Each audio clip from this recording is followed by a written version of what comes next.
Lesson 6 is going to be additional variables about taking the back. It's important to note arm positions of your opponent as well as your own, and if he's trying to stand, if he's trying to post one leg. So here are 3 ways that you're going to always alternate between to take the back. And they're basically all variations of the same move of being able to get up on your arm and take the back. The first one, I've managed to drag the arm across. I break the grip first, I drag the arm across, and I get this great position where his arm is all the way across and my hand is on this side and not this side. So in my lesson number 5, Alex was being a very cooperating opponent and made no attempt whatsoever to even posture back into me, which is the most common reaction when you're actually doing it in a competition. So if this is the case, if your opponent shows no desire to posture back into you, all you need to do is just gate backwards a little bit and get up on your arm, and then continue as normal. The second is the standard one. I break the grip, I drag across, of course. I've got my good position with my arm here, my preferred position, and he's giving me lots of indications that he's going to drive back into me or posture up. And this makes it a little easier. Perhaps his arm is grabbing my gi in some fashion. This makes it a little easier because I can use his momentum that's going in this direction to help me get up on my side here, bring my arm underneath my back, and post on it here, and then work to complete taking the back. The third way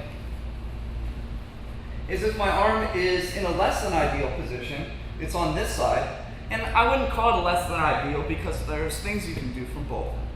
This side lends you more to the underhook, and the underhook is something that will be used to control his posture when he tries to stand up, or provide a clear avenue for taking the back to swing your arm underneath. If you note, when he's giving me that resistance back into me, and I underhook like this, I'm threatening an armbar, and I'm also giving my arm a free path to come underneath the legs when I try that standard back take. So there's some good things that happen as a result of that underhook. Now, it's important to note that this is a very slow move. I didn't mention that in lesson number 5. It's not a move that you do in just 30 seconds or so. Generally 1.5 minutes to 2 minutes, even longer. Just take your time, slowly get that position you need. We're going to analyze 2 of Roger's matches.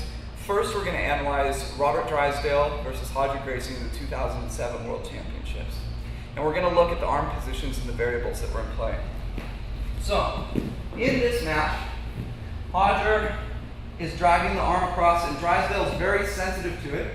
So the first variable is that he's hugging his ear and making it difficult to completely punch the arm across. The second variable at play is that my arm, as a result of his arm being kind of hugging his ear, is not in this position. Because I can't pull it over from that position. I need this position here. So it's underneath, lending itself to the underhook. The third variable in play is Drysdale's arm is grabbing my far side lapel. And the fourth variable in play is that Drysdale posts his leg. Now this is a very common reaction that you see among high-level guys because they're protecting a sweep to that side. But it provides a great point for me to push down on and take the back. You notice it has that really good position. It's just like the box or the pad that I used in lesson 5, the solo drill. So these were the variations in play, and Drysdale is constantly putting his pressure back in. He's always going to look to square up with Roger.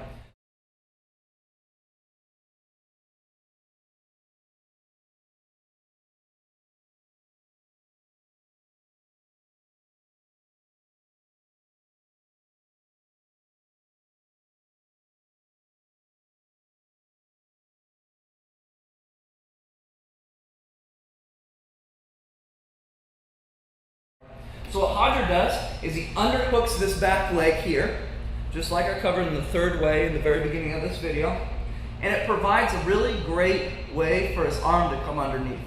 So Roger does the standard business of he does this, and he swings his arm underneath, and he gets up on his shoulder. He doesn't really need the post. You don't always need it. And he drops, and then he triangles his legs.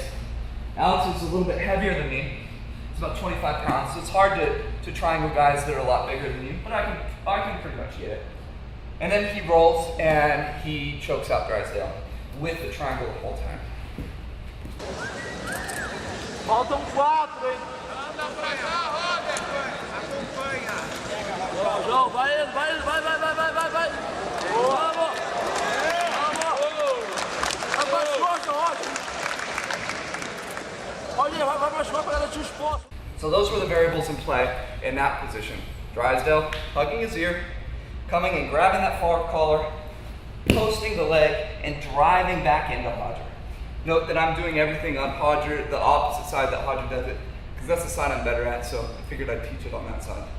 And Roger consequently likes that other side. The second match that we're going to analyze is Roger Gracie versus Dimension in the 2010 World Championships.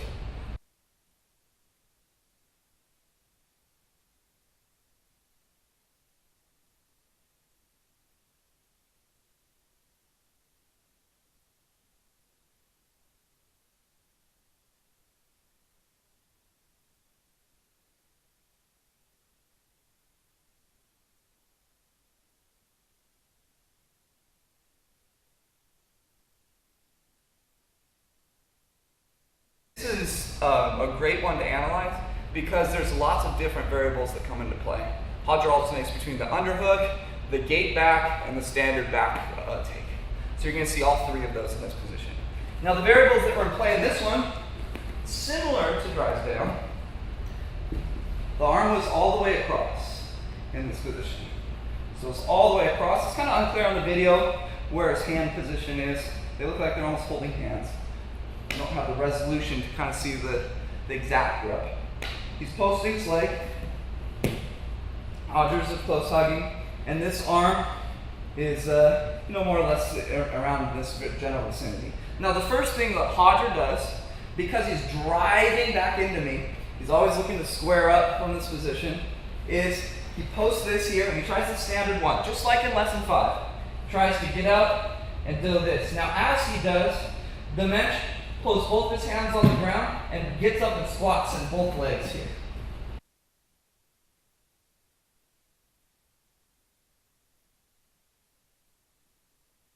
Roger's reaction is one that's really good for you to know that when he tries to posture up like this, he underhooks the leg. And as he underhooks the leg, Dimension defends the arm bar, so he folds his arms in. Roger changes his tack, and he works the gate back a little bit.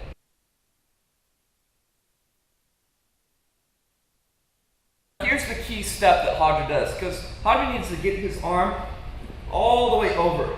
That's like the ideal position from this. Scoot back just a hair. Thank you. So from this position where he's got kind of both of them posted, he grabs behind the tricep and moves the tricep over. This is really, even though he's still driving into him, this is really the key moment. Now I want you to recognize that moment when Roger manages to push his arm all the way across.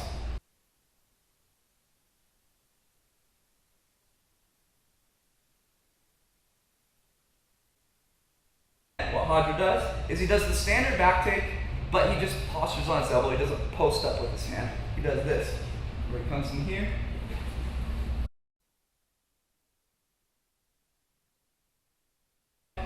And then Roger works to triangle the legs. And he initially looks like he's going to try to push this on his quadricep. You can kind of see that there, push the leg on the quadricep. But he just manages over time to get this hook in. So he has one hook in, but this is still kind of in the triangle position, if you can see that. This foot is still in the triangle position.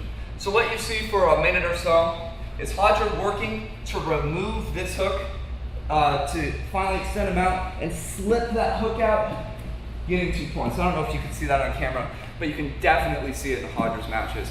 And then he works for the choke.